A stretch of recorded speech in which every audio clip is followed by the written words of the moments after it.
A little over a year ago, Garmin introduced the world to its first real attempt at merging the smartwatch and the sport tracking watch. The Vivoactive HR was met with mixed reviews. It was praised for its color display, notification system, and variety of sports offered, but it was criticized for its dim display brightness and square shape. The next generation of the Vivoactive HR, was released a couple of weeks ago and aims to improve upon the original. In this video, I'll go over some of the good things and bad things I experienced over the course of owning the watch, and my thoughts on how it compares to other watches in the market. The size of the Vivoactive HR is almost identical to that of its predecessor in all dimensions except thickness. The Vivoactive HR is over half an inch thicker than the Vivoactive. This is probably to make room for the built-in heart rate sensor, which I'll get into later.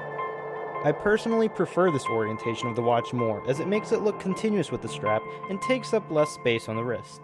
Despite the different form factor, the displays on both watches are actually identical, with one just being rotated on its side. The number of pixels is the same, which means it won't be the sharpest screen, but it'll be good enough for most purposes. One thing that a lot of people complained about with the previous Garmin watch was the brightness of the display. I never owned the original Vivoactive, but reviews said that its display was lackluster. Looking at this watch alone, I'm still somewhat disappointed by how dim it is. Under direct light, there are no problems seeing the screen, but when looking at it off angle, it becomes a little harder. A backlight turns on when the screen is pressed, and that does help with seeing the screen. I'm happy to say, however, that there's a lot less backlight bleed with this watch than what I saw with the Forerunner 230 I reviewed a couple of months ago. The dimness of the screen does have one benefit, however. While many smartwatches have battery lives under 2 days, this watch went just under 1 week for me on a single charge. This puts it right in line with other watches in the market. It's a pretty big downgrade from the original Vivoactive, but this is a necessary sacrifice to allow for continuous heart rate monitoring. The Vivoactive HR has a proprietary charging mechanism on the back, and the charger holds onto the watch very, very securely. In fact, I sometimes found it difficult to take the watch off. One thing I wish Garmin did was make the cord a little longer. The cord, which is only 20 inches, may be inconvenient if you have low outlets and want to keep the watch on your nightstand. The front of the device has two buttons. The left one is used to illuminate the screen and serves as a back button when browsing through the menus. The right one allows you to jump into the exercise menu. There are plenty of activities to pick from, ranging from the traditional running, biking, and swimming, to less common sports such as skiing and rowing.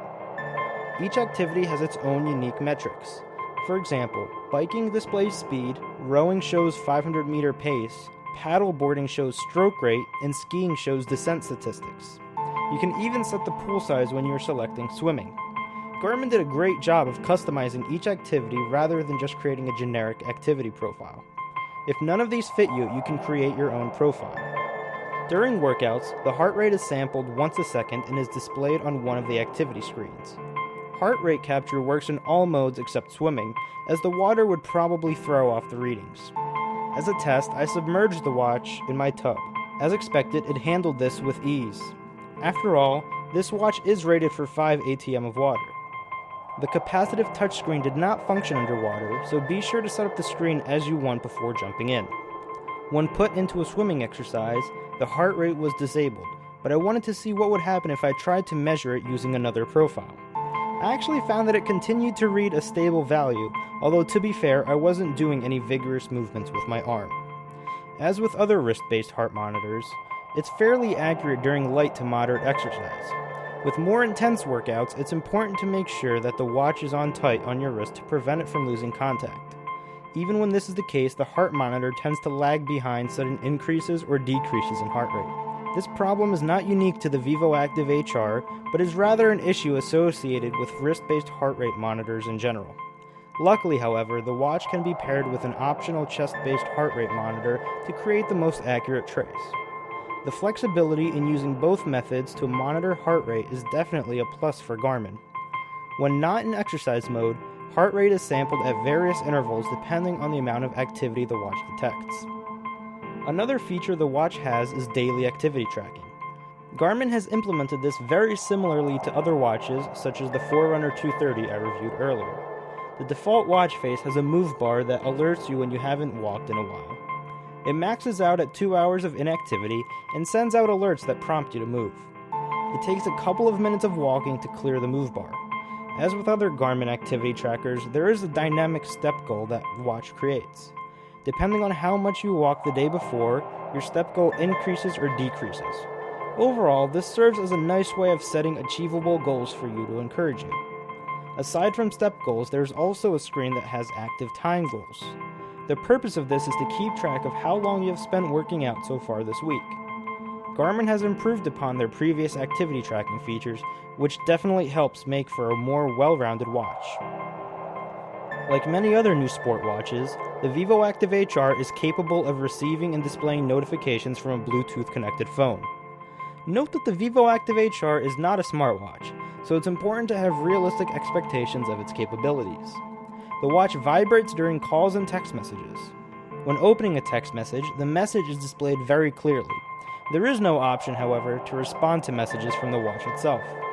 Think of it as being more of a notification watch rather than a smartwatch. When I first paired the watch with my phone, it received notifications well. Everything as expected. A few days ago, however, it just stopped showing notifications. The watch says it's paired with the phone, but it does not seem to be receiving any information. After numerous attempts at fixing this, I unfortunately have to write this up as a bug related to my watch and phone that will hopefully be fixed in a future update. I tried to correct this issue with Garmin over the phone, but they were unable to fix it. In the meantime, having such an important part of the watch be virtually non-functioning is a big negative. Another smart feature of the watch is weather reports. Syncing with the phone produces a current forecast, 4-hour forecast, and 4-day forecast. This is useful if you ever find yourself unsure of what nature will throw your way.